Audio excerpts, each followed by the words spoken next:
Cerita yang akan Mang Ripan bawakan kali ini berjudul Melahirkan dari Punggung, di mana cerita ini ditulis oleh Meira Syakila.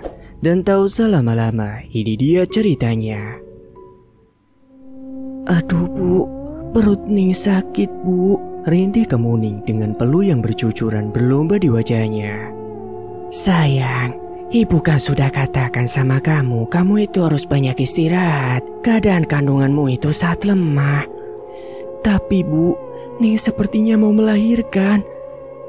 Tapi sayang, kandunganmu baru jalan 7 bulan. Tidak mungkin kamu akan melahirkan, nak.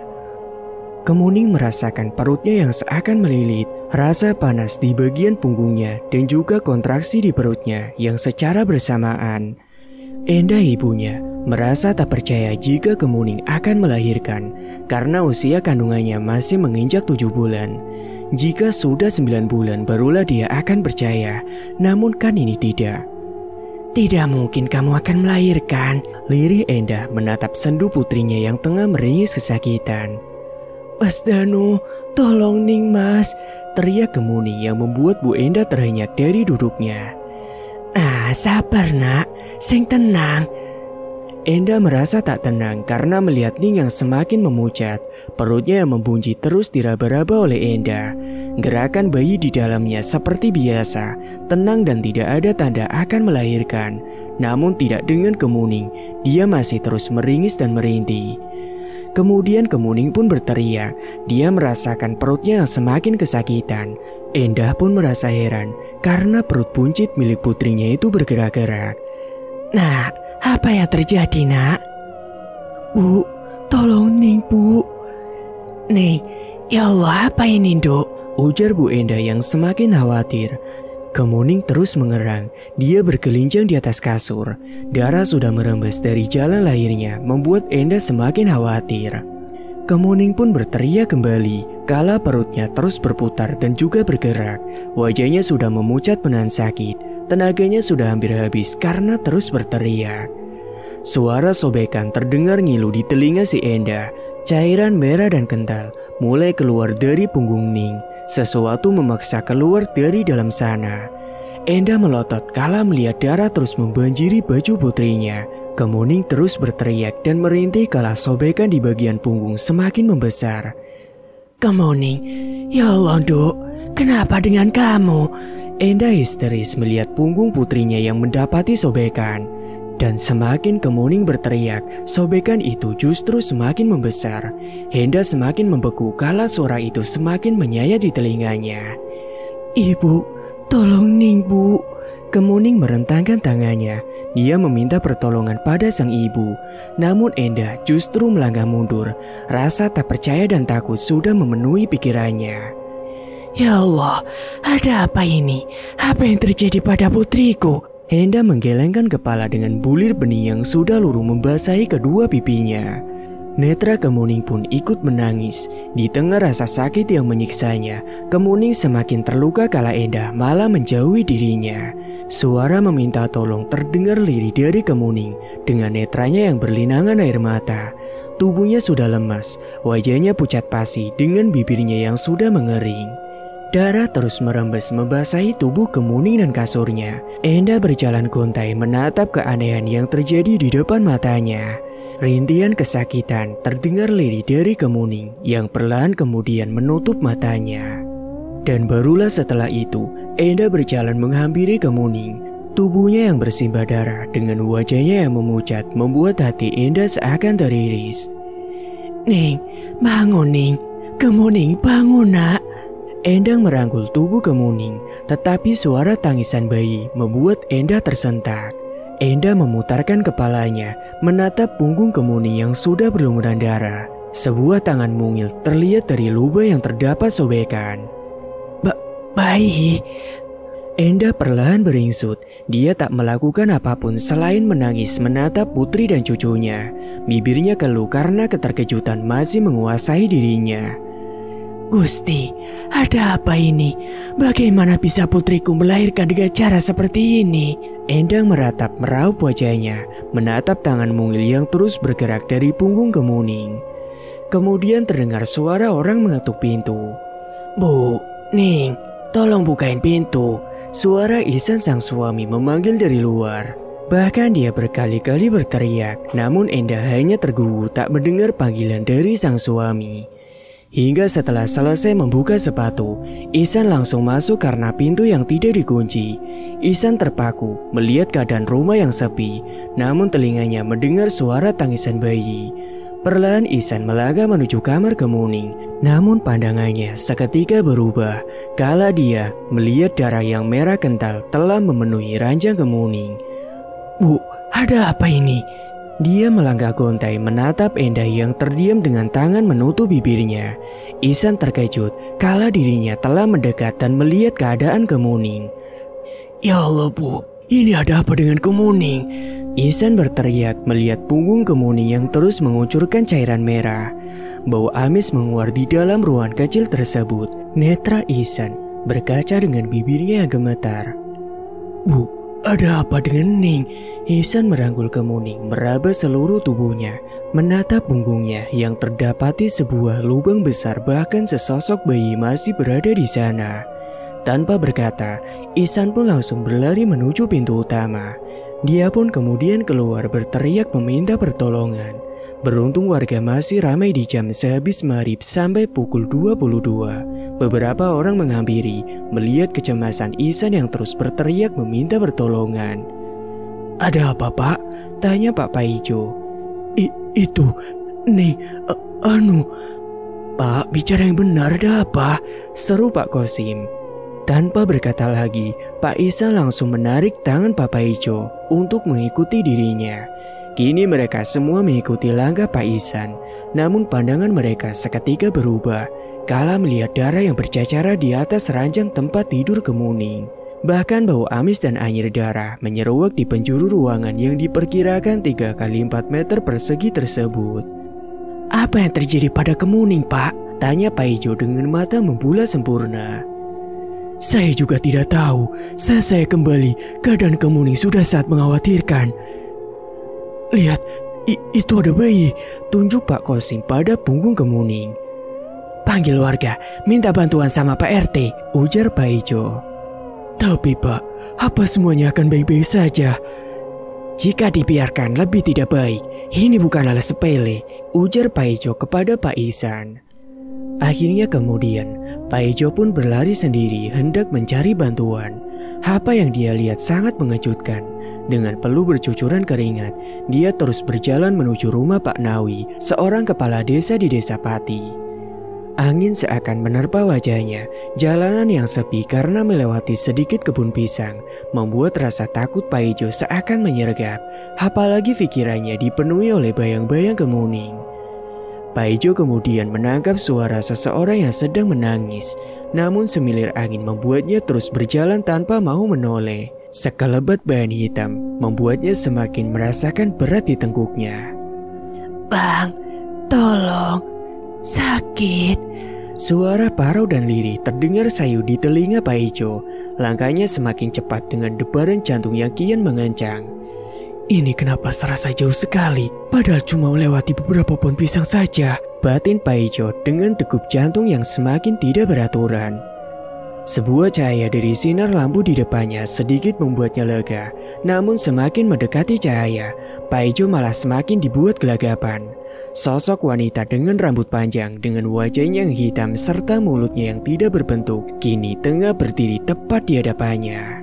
Sosok itu berteriak meminta tolong dan juga mengadu kesakitan. Sementara Pak Ijo berteriak ketakutan. Hingga beberapa saat kemudian, datanglah Kosim menyusul dirinya. Dia pun lalu memukul wajah Pak Ijo. Dia heran karena sejak keluar dari rumah Ihsan, Pak Ijo seakan bercucuran keringat. "Jo, sadar Jo." Kosim kembali memukul wajah Pak Ijo hingga akhirnya Pak Ijo pun tersadar. Pak Ijo menyapu sekeliling. Dia tengah berlutut di bawah pohon pisang. "Kamu itu kenapa Jo? Bukannya cepat-cepat jalan, malah teriak-teriak gak jelas," gerutu Kosim karena merasa kesal dengan Pak Ijo. "Sim, itu..." "Apa sih Jo? Kita harus cepat ke rumah Pak Nawi, kasihan Bu Enda dan juga Pak Ihsan," sautnya yang hendak menarik Pak Ijo. Di belakangmu Sim," tunjuknya dengan bibir gemetar. Kosim pun membalikkan badannya, namun pandangannya seketika berubah kala tatapannya beradu dengan sosok yang amat mengerikan. Sosok wanita dengan rambut panjang menjuntai, pakaian lusuh dengan wajahnya yang hancur berdiri tepat menghadap si Kosim. Sosok yang ada di hadapannya itu mengeluarkan suara kesakitan dan juga rintihan minta tolong dengan suaranya yang serak.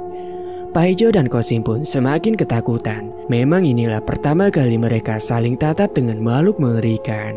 Sontak Paijo dan Kosim pun langsung lari tunggang langgang dalam kegelapan. Keduanya pun kocar-kacir menerobos jalanan. Rasa takut akan melihat sosok yang menyeramkan membuat keduanya tak henti berlari. Hingga tak lama mereka pun akhirnya sampai di hadapan sebuah rumah besar. Dengan napas ngos-ngosan, Paijo dan Kosim berhenti di depan pagar rumah tersebut. Loh, kalian kenapa ini? Suara seseorang kembali mengejutkan Kosim dan Paijo. Ya ampun Pak, bikin kaget aja. Beruntung Pak Nawi tengah berada di luar rumah karena terlihat beberapa mobil yang sepertinya tengah bertamu di rumahnya. Ini Pak, saya kesini mau manggil Bapak. Itu Kemuning Pak. Kemuning? Ada apa dengan Kemuning? Raut wajah Pak Nawi berubah kala mendengar nama Kemuning. Kemuning, sambung seseorang. Iya Mas Danu, itu. Paijo begitu syok dan kesulitan untuk memberitahu Pak Nawi dan juga suaminya Kemuning.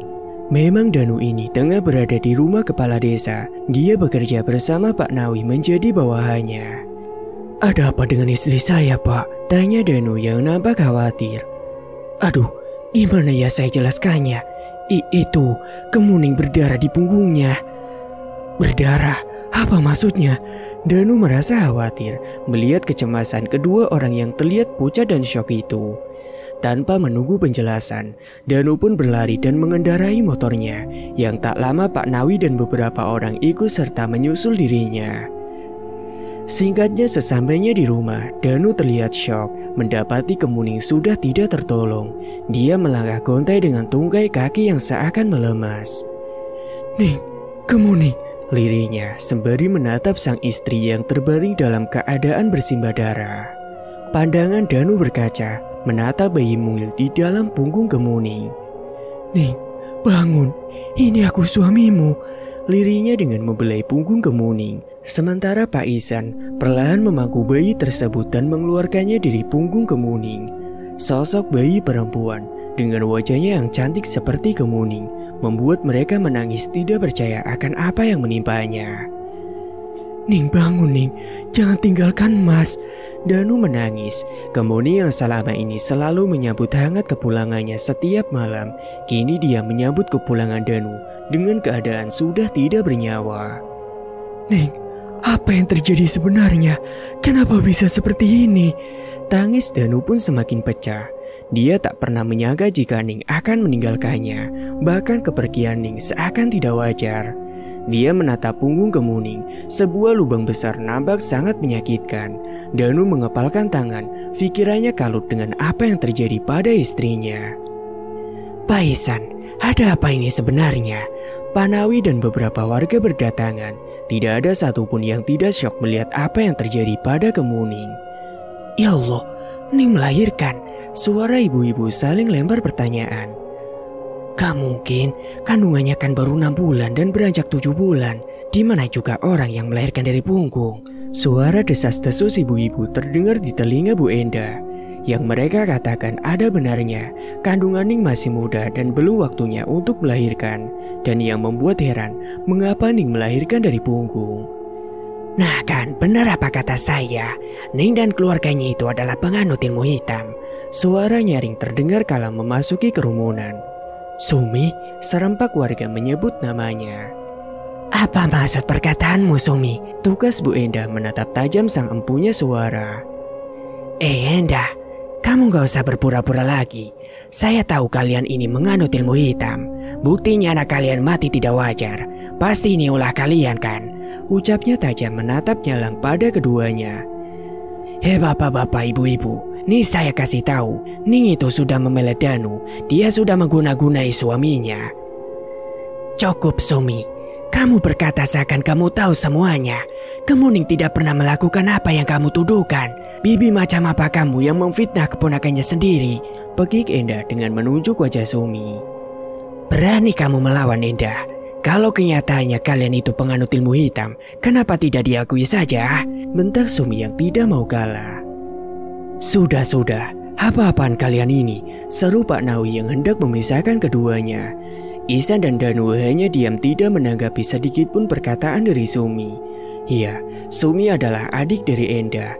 Namun Sumi dan suaminya seakan tidak pernah menyukainya. Bahkan kerap kali memfitnah keluarganya. Seperti saat ini, keadaan yang tengah berduka, Sumi malah datang dan malah membuat huru-hara pada keluarganya si Enda. Sudah Bu, lebih baik sekarang kita urus bayinya. Kita bantu pengurusan jasad Ning juga bersama warga lainnya. Lirih Pak Nawi mencoba menenangkan Bu Enda. Bu Enda berbalik menatap Ihsan yang terus menimang dan menenangkan bayi mungil yang masih merah itu. Nah Danu, mari kita urus jasadnya ke Muning. Dengan gemetar Bu Enda pun mencekal pundak si Danu. Bu, sebenarnya apa yang terjadi pada Kemuning? Kenapa dia bisa seperti ini? Nanti kita pikirkan. Sekarang bawa Kemuning ke depan bersama para warga. Kita harus segera mengurus dan juga memandikannya. Perkataan Bu Enda sedikit mencuat di hati Danu.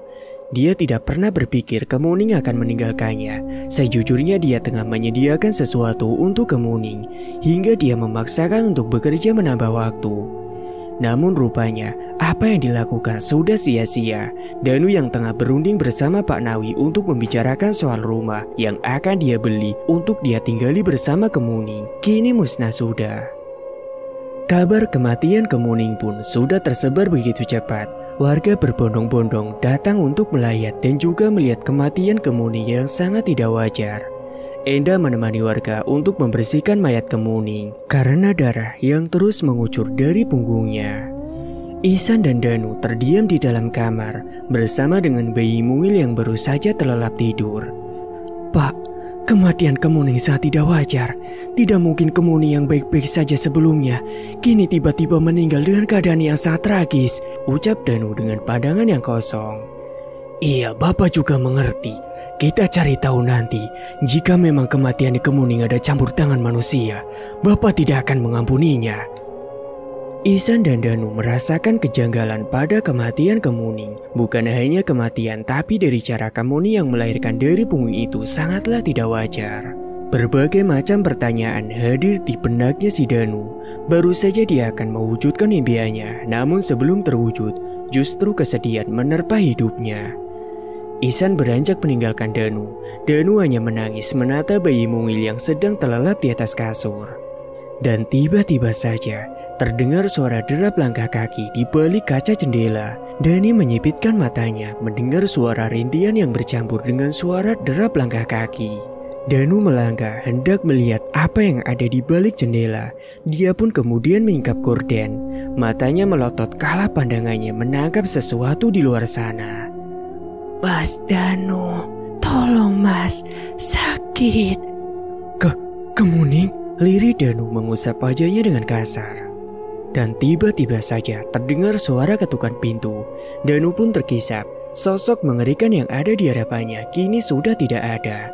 Ihsan tengah berdiri di ambang pintu dengan nampan berisi air teh hangat. Nah Danu? Iya Pak. Danu menatap Ihsan, matanya terus berputar menatap jendela. Namun sosok itu memang sudah tidak ada di sana. Danu pun kemudian menghela napas dengan panjang, lalu perlahan mengembuskannya. Diminum dulu tehnya nak, tutur Pak Ihsan, seraya menyodorkan satu gelas teh hangat kepada Danu. Ada apa? Danu menggeleng, hanya netranya saja yang kembali berkaca-kaca. Ya sudah kalau begitu, besok kita antar Ning ke rumah terakhirnya. Ini sudah larut, kamu tidur dulu. Waktu sudah menunjukkan pukul 2:30 dini hari.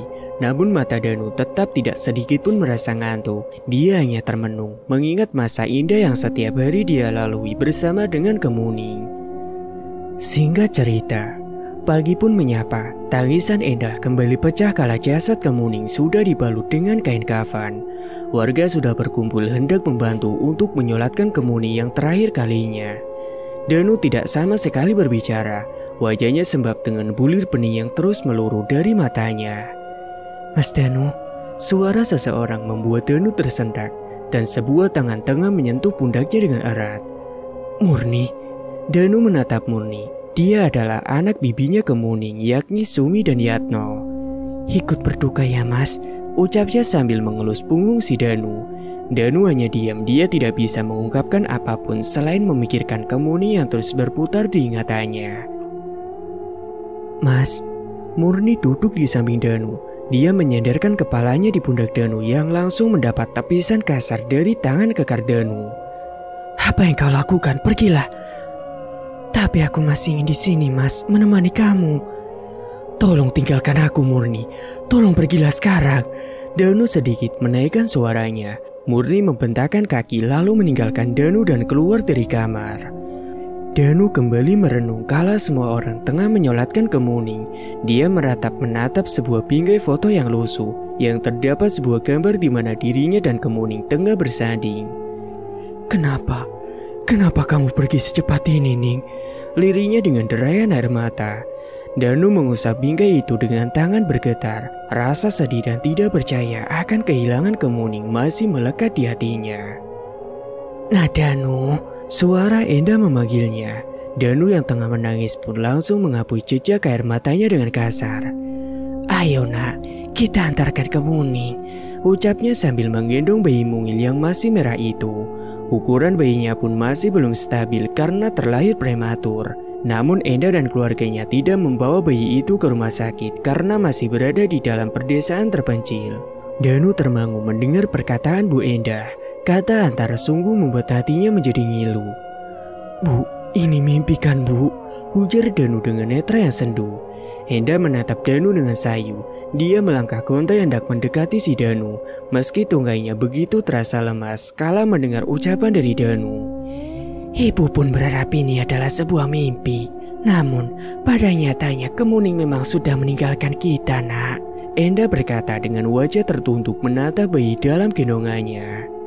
Danu merasakan kepahitan itu semakin melekat. Dunianya seakan hancur dan gelap kala kenyataan Kemuning tidak akan kembali lagi. Ayo nak, kasihan istrimu. Dia terlalu lama menunggu.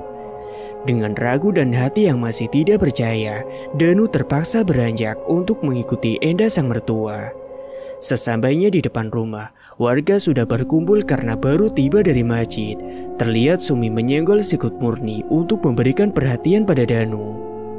Mas, aku ikut bareng kamu ya, ujarnya berdiri di samping Danu. Tanpa menjawab, Danu melangkah dan melewati si Murni. Wajah Murni pun menahan kesal karena Danu tidak menghiraukannya. Memang Murni ini sebagai adik sepupu dari Kemuning juga memang memiliki perasaan pada si Danu. Begitu juga dengan Sumi dan Yatno. Mereka menginginkan Danu untuk meninggalkan Kemuning. Berkali-kali Murni memberikan godaan pada Danu, namun Danu selalu menolaknya mentah-mentah. Bahkan selalu membandingkan Murni dengan Kemuning yang sangat jauh berbeda. Ih, kenapa sih? Mbak Ningka sudah meninggal, kenapa masih aja cuek? Batin Murni menahan kekesalannya pada Danu. Murni pun kembali berjalan membuntuti Danu dan tidak mau menyerah. Danu berjalan berombongan dengan warga. Dia berjalan tepat di belakang keranda yang dibawa oleh warga. Jauh dari pandangan, dia menatap sosok yang terbungkus kain kafan. Pernyataan akan kematian Kemuning masih memenuhi pikirannya. Dia tidak percaya jika Kemuning mati karena melahirkan yang tidak wajar. Tak sampai berapa lama, semua sampai di depan sebuah tanah yang sudah berlubang. Danu kembali merasakan sesak di dadanya, mengingat Kemuning yang akan dimasukkan ke dalam sana. Dan singkatnya, suara tangis Danu dan Enda menutup air dari kuburan yang baru saja tertutup rapat. Danu memeluk batu nisan yang bertuliskan nama Kemuning di atasnya. Sesak di dada, seakan tiada akan pernah ada obatnya.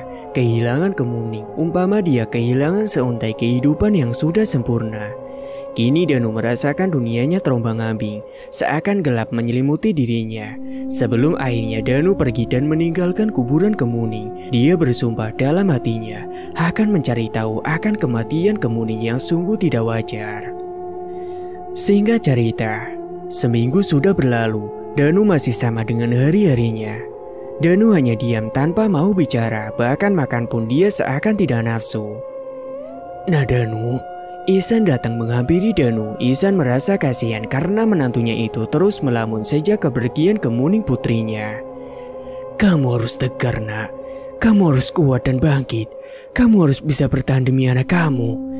Danu menatap Ihsan, menggeleng lemas seakan ia tidak memiliki harapan lagi untuk bertahan. Nah Danu, Bapak bersyukur karena kamu begitu mencintai dan juga menyayangi Kemuning. Tapi tidak seharusnya kamu menyiksa diri kamu seperti ini.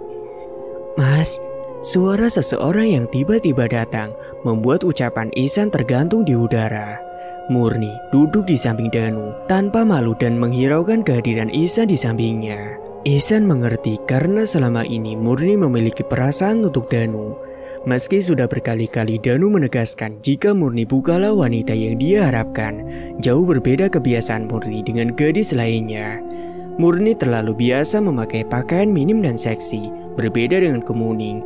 Meski sederhana, dia tidak pernah menonjolkan bentuk tubuhnya, begitupun gadis lain di desanya. Mas, temani Murni ke lembah yuk, ajak Murni bergelayut manja di tangan Danu. Lepaskan aku Murni, apa kau tak tahu malu berperilaku seperti ini di hadapan Bapak? Sentak Danu menepis kasar tangan Murni. Mas, dia bukan bapak mertua kamu lagi, Baning sudah meninggal mas. Danu sungguh tidak percaya jika Murni akan mengatakan hal itu di hadapan Ihsan mertuanya.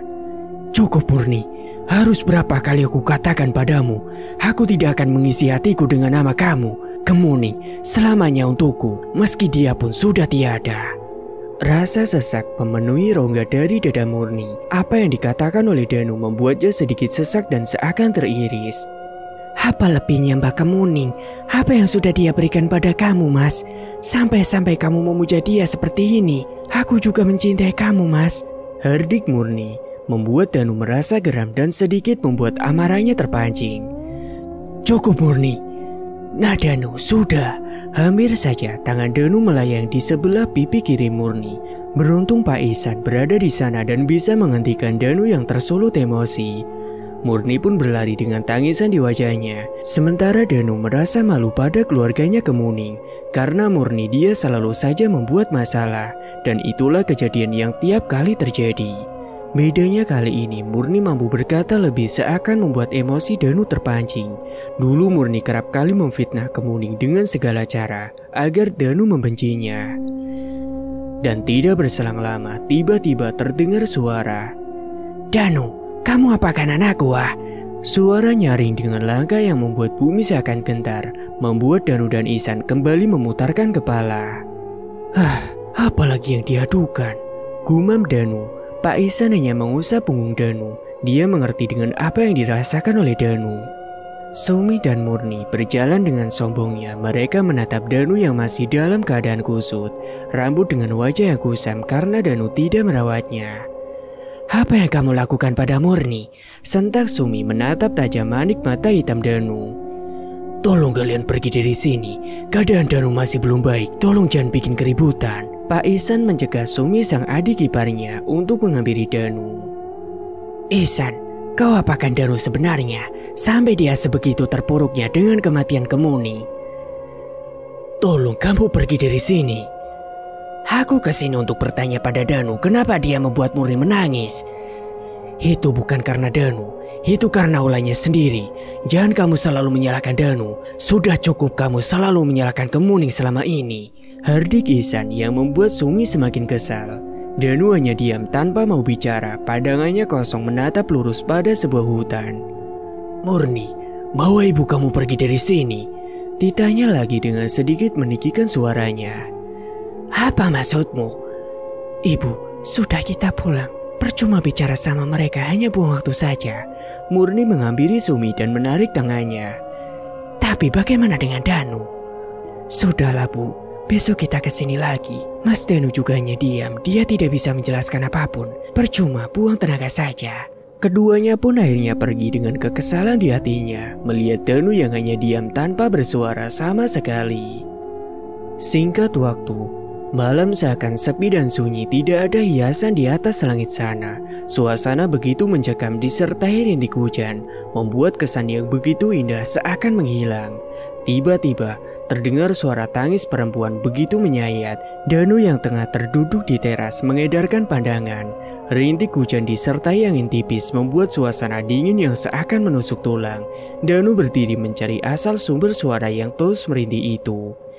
Danu pun kemudian berseru menyapu halaman yang nampak sepi itu. Dipandangnya sekeliling, hamparan pepohonan pisang, tidak ada siapapun. Namun hembusan angin seakan menerpa wajahnya, membuat bulu kuduknya berdiri sehingga Danu pun mengusap tengkuknya. Tiba-tiba tangisan pun kembali terdengar. Danu lagi-lagi mengedarkan pandangan, namun matanya menangkap sosok yang tengah berdiri di bawah pohon randu. Baju putih lusuh, rambut yang tergerai panjang dengan wajah yang pucat. Danu perlahan melangkahkan kakinya untuk melihat siapakah sosok yang berdiri di sana. Namun langkah Danu seketika terhenti kala dia dan sosok itu tidak berjarak jauh. Danu merasakan debar jantung yang memacu kian cepat lebih dari biasanya. Kala matanya dengan jelas melihat sosok perempuan yang membelakangi dirinya dalam keadaan berdarah. Ada lubang di punggungnya, banyak belatung menggeliat di sana yang seakan mengaduk perut si Danu. Sosok itu merintih kesakitan sembari memanggil nama Danu, membuat Danu tersadar dari syoknya itu. Kemuning. Perlahan sosok itu berbalik menatap Danu. Danu pun terkejut melihat wajah Kemuning yang sudah memucat. Tidak, ini tidak mungkin. Danu mengusap wajahnya berharap jika dia tengah salah melihat. Namun nyatanya sosok itu masih ada di hadapannya.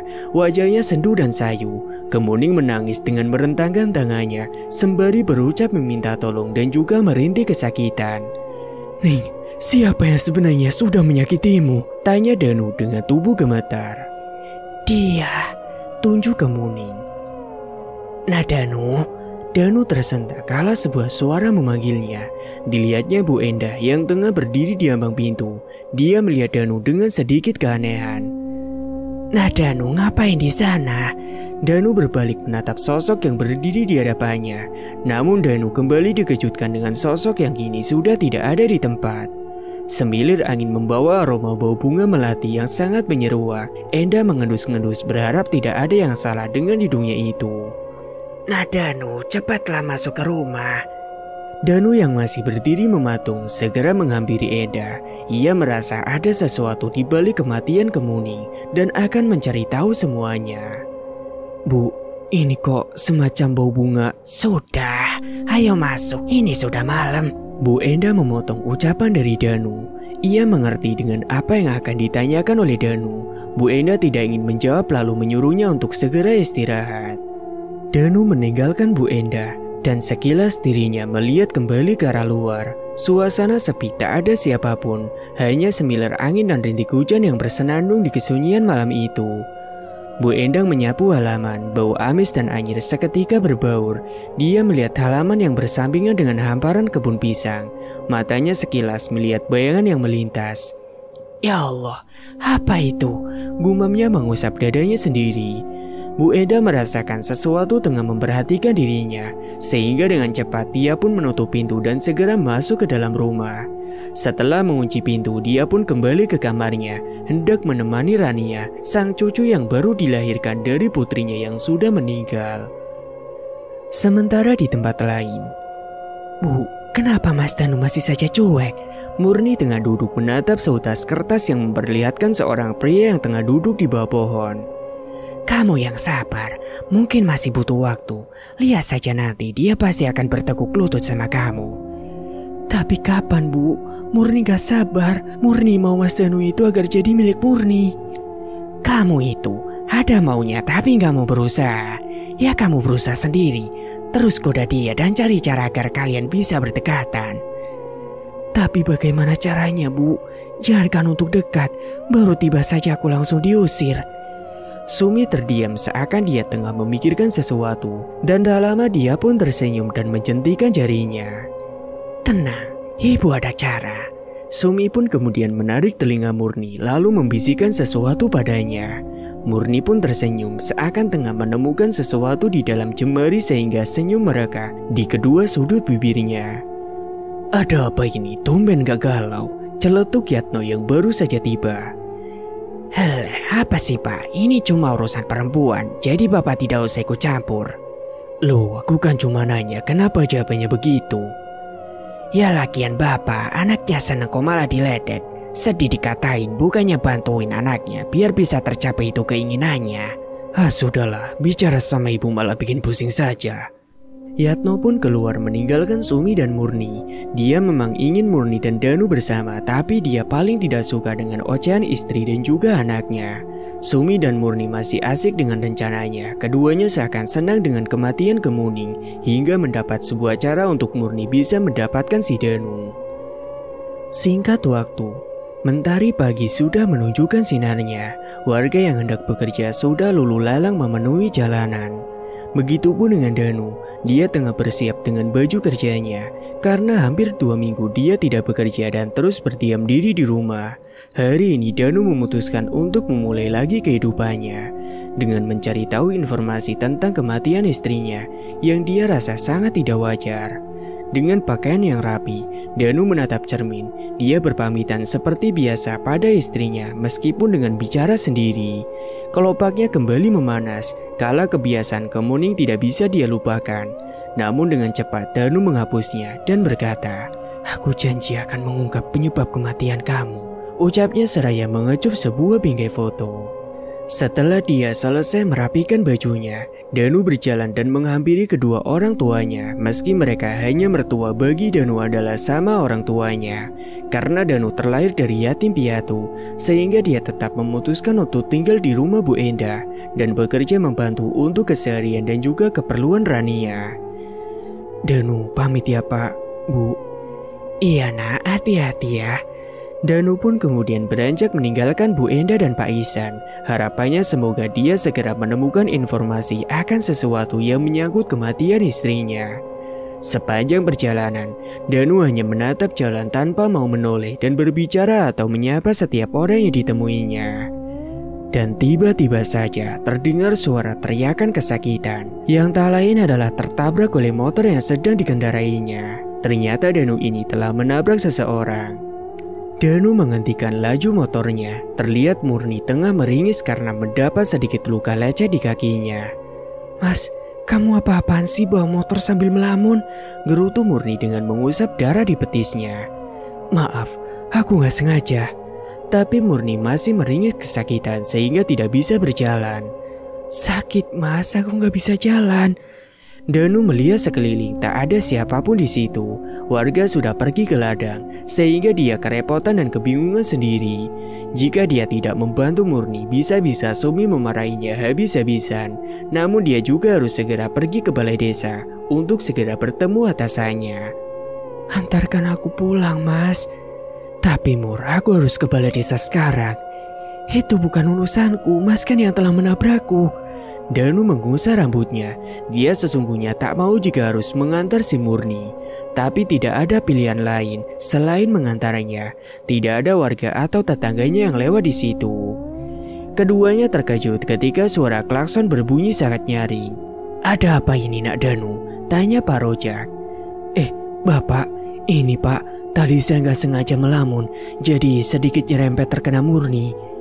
"Oh alah, apa kalian tidak apa-apa? Murni, apa kamu baik-baik saja?" "Baik-baik saja gimana Pak? Lihat ini saya lecet." Pak Rojak melihat kaki Murni yang sedikit lecet dan berdarah, sehingga dia menawarkan tumpangan untuk Murni. Karena melihat Danu yang sudah rapi dan sepertinya juga Pak Rojak mengerti kegelisahan dari Danu. "Kamu pulang diantar Pak Rojak, saya harus ke balai desa sekarang," tutur Danu pada Murni. Namun Murni menolak dan mengatai kalau Danu ini tidak bertanggung jawab. "Bukan begitu Mur, ini hari pertamaku kembali masuk. Kasihan Pak Nawi sudah menungguku di sana."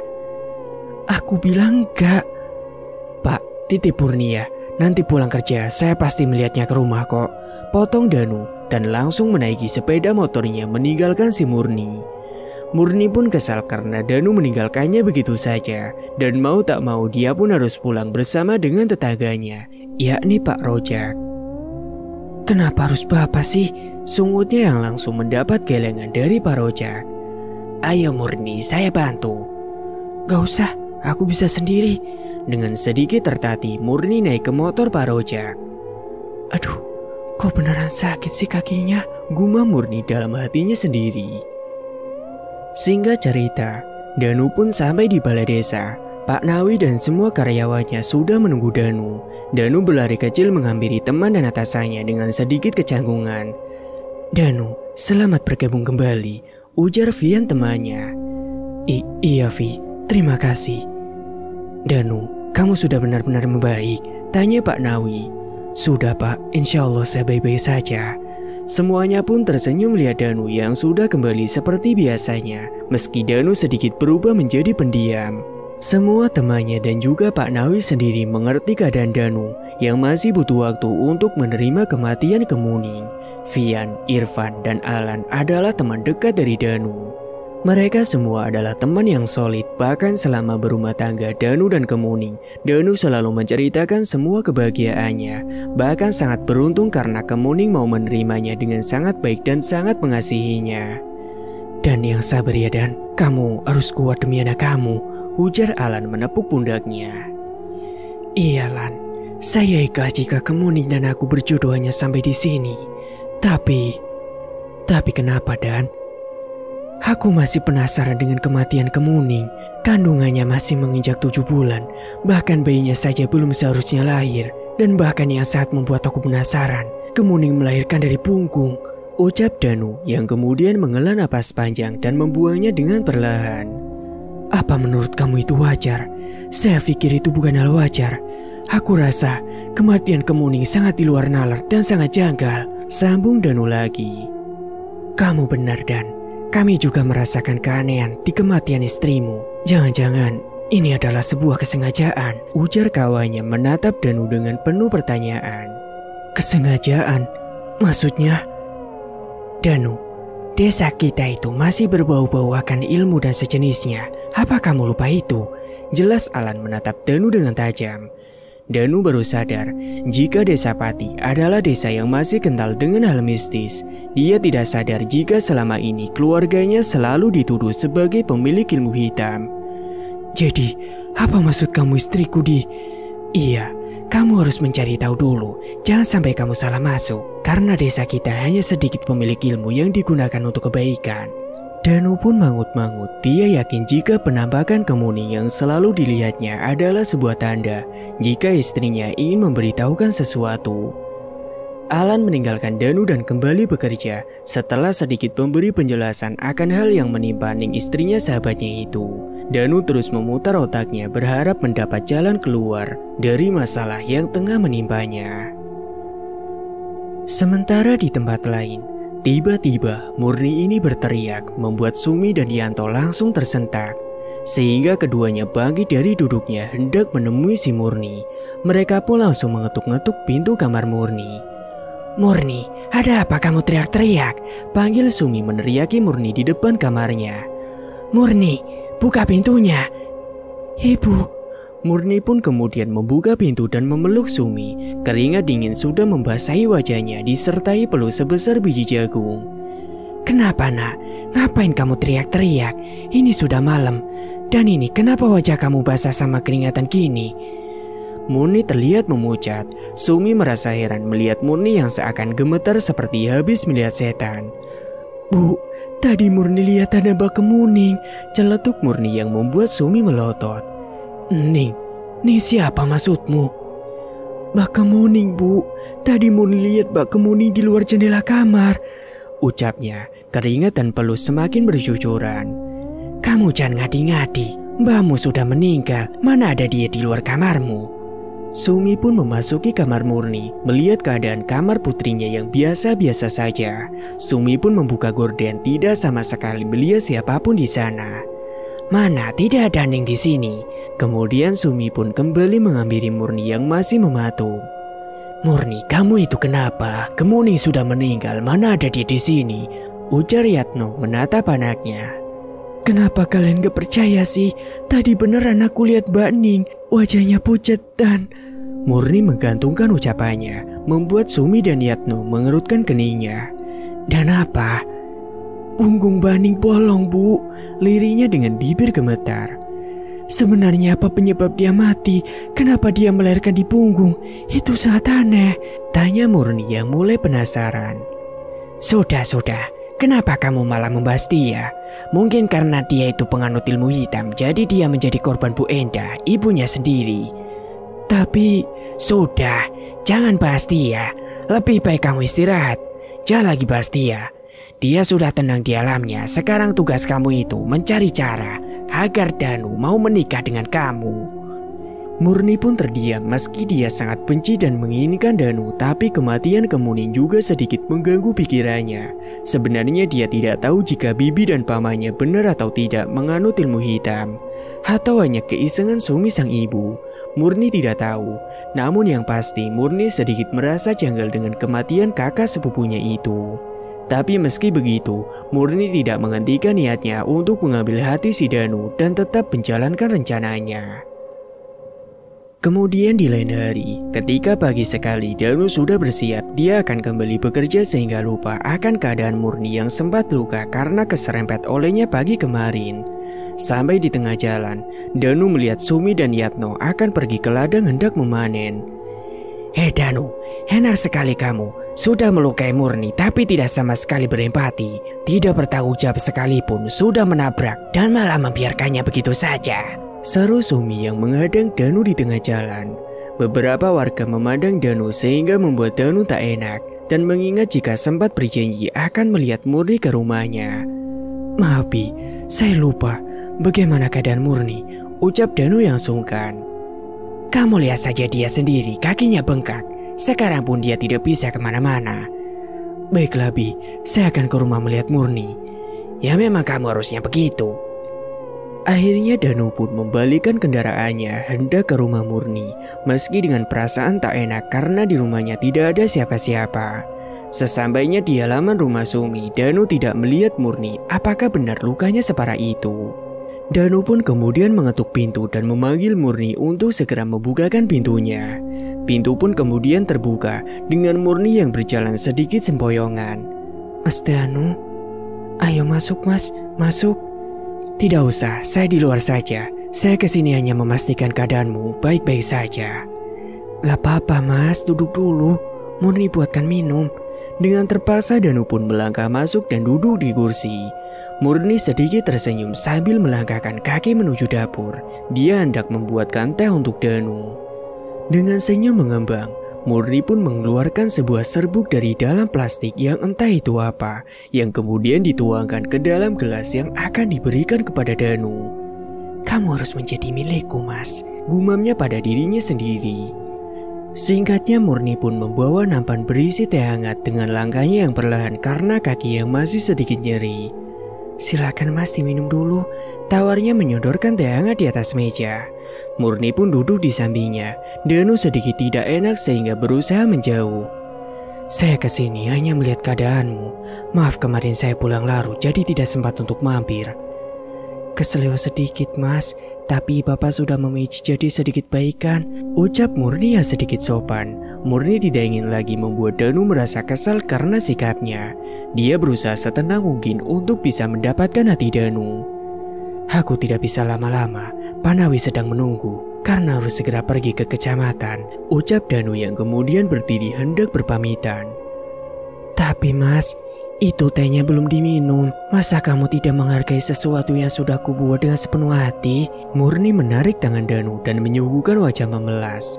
Danu tak bisa berbuat apa-apa. Dia pun kemudian mengambil gelas di atas meja lalu meminumnya. Sudah, saya sudah minum. Sekarang saya harus berangkat. Danu berbalik badan hendak segera keluar, namun langkahnya terhenti karena kepalanya yang tiba-tiba terasa pusing. Mas Danu kenapa? Murni mendekati Danu dan menatap wajah tampannya. Dia tersenyum kalau obat yang dia masukkan dalam minuman telah berhasil membuat Danu jatuh dalam pelukannya. Kepalaku tiba-tiba pusing, lirih Danu dengan tubuhnya yang tiba-tiba terasa lemas. Dan setelahnya Murni malah menyuruh Danu untuk masuk kembali dan malah menyuruh minum kembali dengan sisa minuman yang tadi sempat diminum oleh Danu. Aku tidak akan membiarkan semua ini sia-sia. Sudah lama aku menanti ini semua. Batin Murni menyunggingkan senyum kemenangan. Ning, lirik Danu tiba-tiba yang menyentuh pipi Murni. Murni diam, dia menghayati setiap sentuhan dari Danu. Tak peduli nama yang Danu sebut bukanlah namanya. Aku rindu kamu yang sudah sangat rindu. Danu memeluk Murni yang terlihat olehnya sebagai wajah kemuning. Murni membalas pelukan dari Danu yang selama ini sangat dia harapkan. Kesadaran Danu yang sudah hampir hilang seluruhnya mampu Murni kendalikan. Murni pun akhirnya membawa Danu memasuki kamarnya, membelai wajah Danu dengan senyum indah merekah di bibirnya. Dia bergelayut dalam pelukan Danu, dan tanpa dia duga, Danu menyentuh bibir Murni dan membawanya ke dalam kehangatan yang selama ini dia rindukan. Murni seakan terbang kala bibirnya bersentuhan dengan bibir si Danu. Dengan lincah Murni membalas perlakuan dari Danu, menyentuh setiap inci tubuh Danu dan membuat suasana terasa panas di pagi hari. Danu yang sudah tak sadar akan Murni yang ada di hadapannya bukanlah kemuning, ikut terhanyut dalam buayan dari Murni. Pengaruh obat yang dia minum membuatnya tidak sadar akan apa yang sedang dia lakukan. Murni yang sudah melayang dan terbang ke awan tidak sadar akan perbuatannya. Dia bahkan sepenuh hati menyerahkan tubuhnya pada Danu, hingga mereka akhirnya bermain di dalam suasana yang tidak pernah terbayangkan. Murni pun kembali melayang kala Danu berhasil mengambil sesuatu yang paling berharga miliknya. Ning, aku sangat mencintaimu, bisik Danu di telinga si Murni. Aku juga, Mas. Mereka pun berpelukan di air permainan yang baru saja memanas di dalam sebuah kamar minimalis milik Murni. Danu tertidur dalam pelukan Murni. Rasa sakit di bagian sana tidak sama sekali Murni rasakan. Yang ada dalam pikirannya hanya kebahagiaan karena sudah membuat Danu menjadi takluk padanya. Singkatnya 2 jam sudah sejak kejadian panas sebelumnya terjadi. Murni meraung dan menangis. Danu yang tertidur terperanjat terbangun. Matanya yang berat mengerjap karena mendengar suara tangisan perempuan. Di mana aku? Danu celingukan menatap kamar yang dia rasa asing. Namun dia sontak terkejut kala melihat tubuhnya yang tanpa menggunakan sehelai benang sama sekali. Tangis perempuan membuat dirinya menoleh dan kemudian bertanya, Kamu? Murni pun kemudian pura-pura merintih menangis dengan wajahnya yang sembab. Danu semakin terkejut karena yang berada di sampingnya adalah si Murni. Dia meraup kasar wajahnya, mencoba mengingat kejadian di mana sebelum terjadi hal tersebut. Dalam ingatannya hanyalah kemuning sebelumnya. Maafkan aku tidak bermaksud. Mas harus tanggung jawab, Mas sudah melakukan itu semua. Danu semakin merasakan kepalanya yang berdenyut, padahal tujuan dia datang ke rumah itu hanya untuk melihat keadaan Murni, bukan malah terjadi hal yang semacam ini. Mas, kau sudah menghancurkan hidupku, rintih Murni yang pura-pura menjadi korbannya. Danu hanya diam menatap punggung Murni yang tertutup dengan selimut. Murni, kamu di dalam, suara seseorang menyeru di luar sana. Danu semakin tak tahu harus berbuat apa. Jangan sampai Sumi memasuki kamarnya. Namun terlambat, pintu terbuka. Sontak mata Sumi terbuka lebar kala melihat Danu dan Murni yang tengah menangis di dalam selimut. Danu, Murni, apa yang kalian lakukan? Bibi, ini tidak seperti yang Bibi pikirkan. Danu, apa yang kamu lakukan? Apa yang sudah kamu perbuat pada Murni? Sumi menatap tajam pada wajah Danu. Melihat Murni yang menatapnya, dia teringat akan sesuatu. Hingga dia yang terkejut mencoba tenang dan mencoba untuk memancing kembali kesalahan Danu. Kamu sudah menghancurkan hidup putriku. Bukankah kamu bilang tidak mencintai Murni? Lalu ini apa? Apa sekarang? Warga harus tahu, mertuamu juga harus tahu bahwa kamu sudah merusak putriku. Ancam Sumi kepada si Danu. Tidak, Bi. Tolong jangan katakan ini pada siapapun. Apa? Enak saja kamu. Kalau mereka tak aku kasih tahu, kamu akan menghancurkan hidup Murni. Mereka akan membiarkanmu pergi tanpa bertanggung jawab. Tidak, Bi. Saya mohon. Saya janji saya akan bertanggung jawab. Saya akan menikahi Murni. Ucapnya dengan gugup. Berat bagi Danu mengatakan kata-kata itu. Tapi jika tidak, aibnya akan terbongkar banyak orang, termasuk mertuanya. Danu tak mau membebani Bu Enda dan juga Pak Ihsan dengan perlakuannya kali ini. Mereka akan sangat malu dan marah, bahkan mungkin akan membenci si Danu jika mengetahui hal ini. Mendengar hal itu, Sumi pun tersenyum, begitupun dengan Murni. Keduanya merasa puas karena akhirnya Danu tidak bisa lagi menolak untuk menikahi Murni. Dan singkat waktu, Danu pun kembali pulang ke rumah dan kemudian dia berbicara kepada mertuanya. "Pak, Bu, saya akan menikah dengan Murni," ujar Danu setelah Bu Enda dan Pak Isan yang sebelumnya diminta Danu untuk kumpul karena ada sesuatu yang akan dia bicarakan. Bu Enda dan Pak Isan terkejut dengan pernyataan dari Danu. Danu yang sebelumnya sangat tidak menyukai Murni, kini tiba-tiba mengabari keduanya untuk memutuskan menikah kembali. "Apa yang Danu katakan?" Bu Enda bertanya kembali untuk memastikan jika dirinya tidak salah dengar. "Saya akan menikah dengan Murni, Bu, setelah selesai 40 hari kemuning nanti." Danu memejamkan matanya. Ada rasa sesak dan juga kecewa di hatinya. Karena berat baginya membina rumah tangga dengan orang lain yang sama sekali tidak ada di hatinya. "Ada apa, Nak? Apa semua baik-baik saja?" Pak Isan menimpali. Dia tahu jika ada sesuatu yang berusaha ditutupi oleh Danu, meski Danu tidak menceritakannya. Pak Isan tahu Danu, meski dia hanya sekedar menantu, namun apapun masalah yang menimpa Danu, Pak Isan seakan paham hal itu. "Tidak ada, Pak. Ini mutlak keputusan saya. Saya akan menikahi Murni." Bu Enda pun kemudian memandang ke arah Pak Isan, mungkin bertanya dengan sikap Danu yang tiba-tiba memutuskan menikahi si Murni. "Tidak apa, Nak. Jika kamu belum bisa menceritakan masalahnya pada ibu dan bapak hanya memberi doa terbaik untuk anak bapak." Pak Isan mengerti, Danu mungkin belum siap membuka masalah dengannya. Jadi Pak Isan berniat membiarkan Danu untuk tenang lebih dulu dan meninggalkan Danu yang masih diam setelah mengatakan niatnya. "Pak, ada apa sebenarnya dengan Danu?" lirih Bu Enda setelah mereka memasuki kamarnya. "Biarkan dia tenang dulu, Bu. Sepertinya ada sesuatu yang terjadi padanya dan mungkin Danu belum bisa menceritakannya pada kita. Ibu bisa lihat dari raut wajahnya, tersirat sebuah keputusan yang sangat berat untuk dia ambil. Kalimat yang sangat berat untuk dia ungkapkan, menikah. Bahkan Bapak bisa melihat ada sesuatu yang dia sembunyikan dari kita. Dan mungkin itu belum waktunya untuk kita tahu." "Apalagi nih, Pak? Kenapa cobaan begitu bertubi-tubi datangnya menimpa kita? Masalah Ning saja belum usai dan belum genap 60 hari. Danu sudah mengatakan malah akan menikahi Murni." Enda merasa berat jika Danu harus menikahi si Murni. Bu Enda tahu betul jika Danu sangat tidak menyukai si Murni. Lalu kenapa tiba-tiba dia ingin menikahinya? "Aku akan mencari tahu apa sebab Danu memutuskan untuk menikahi Murni," batin Bu Enda sendiri.